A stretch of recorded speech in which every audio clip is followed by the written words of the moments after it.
मित्रों,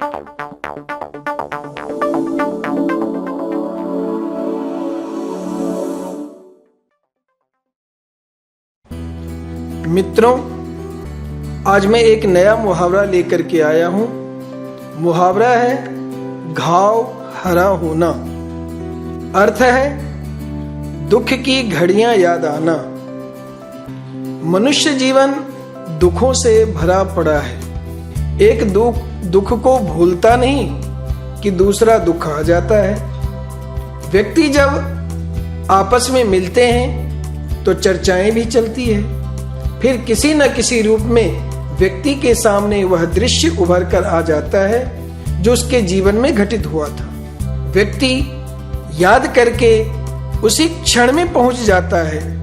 मन ही मन लगता है कि यह घटना अभी घटित हुई है। शायद इसी कारण यह मुहावरा समाज में प्रचलित हो गया होगा, घाव हरा होना। इस मुहावरे के भावों को वाक्यों के माध्यम से समझते हैं। पहला वाक्य है, बहन यशोदा से मिलते ही देवकी का घाव हरा हो गया और अपने मरे हुए पुत्र को याद करके वह रोने लगी। इस वाक्य से यह ध्वनित होता है कि जब तक यशोदा और देवकी का मिलन नहीं हुआ था तब तक देवकी सारे दुखों को भूली हुई थी, किंतु जैसे ही अपनी बहन यशोदा से मिली और चर्चा चली तो पुराने दुख याद आने लगे और पुराने दुखों को याद कर वह रोने लगे। अब दूसरे वाक्य में देखिए, जब राम के दरबार में लव और कुश ने सीता का वर्णन किया तो राम के घाव हरे हो गए और राम फूट फूट कर रोने लगे। इस वाक्य में यह भाव व्यक्त हो रहा है कि जब कोई अनजाना व्यक्ति प्रेमी या प्रेमिका का वर्णन करता है तो अगला उसे सुनकर दुखी हो जाता है। उसके सीने में दबा हुआ घाव फिर से हरा हो उठता है। उसके नजरों के सामने चलचित्र जैसा सारा दृश्य नाचने लगता है। यहाँ राम के साथ वही बात हुई है।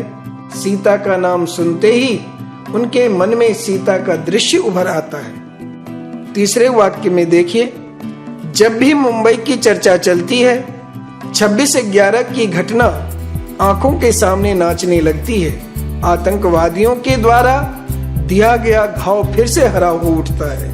इस वाक्य में व्यक्ति से नहीं, स्थान से भावना जुड़ी हुई है। 26/11 की घटना में सबके साथ अनहोनी नहीं घटी थी, फिर भी जब चर्चा चलती है तो हर भारतीयों का खून खौल उठता है। हर कोई आतंकियों से एवं आतंकी पैदा करने वाले देश से नफरत करने लगते हैं। अब इस वाक्य में देखिए, पिताजी की चर्चा करके मेरे घाव को हरा मत करो मेरे भाई। जब भी उनकी चर्चा चलती है वह दुर्घटना आंखों के सामने नाचने लगती है जिसने उनको हमसे छीन लिया। इस वाक्य में एक अलग तरह का घाव है, पीड़ा है। पिताजी की जब भी चर्चा चलती है उनके सामने कई दृश्य उभर कर आ जाता है। दुर्घटना, उसके बाद पिताजी की मौत के बाद पिताजी से जुड़ी अच्छी बुरी बातें, सब कुछ याद आने लगती है। पांचवें वाक्य में देखिए, मेरे घाव को हरा करने से कोई फायदा नहीं। मैं इतना पत्थर दिल वाला हो गया हूं कि अब इन बातों का मेरे ऊपर कोई असर ही नहीं होता। इस वाक्य में एक तीसरा ही भाव व्यक्त हो रहा है। अगला यह बताना चाहता है कि पुरानी बातों को छेड़कर मेरे घाव को हरा नहीं कर सकते। मैं उन बातों को भूल जाना चाहता हूं जो मेरे साथ घटित हुई थी। यहाँ वह अपने आप को भावना शून्य दिखाना चाहता है। इन सभी वाक्यों में हमने देखा कि मुहावरे के प्रयोग से कहीं दुख ताजा हो रहा है तो कहीं दुखों में डूब जाते हैं। एक वाक्य हमने देखा कि मुहावरे का प्रयोग बिल्कुल उल्टा ही अर्थ देता है। दुख याद दिलाने के बजाय वह इतना कठोर हो जाता है कि उसके ऊपर कोई असर ही नहीं पड़ता। तो मित्रों, एक नए मुहावरे के साथ फिर मिलेंगे। धन्यवाद।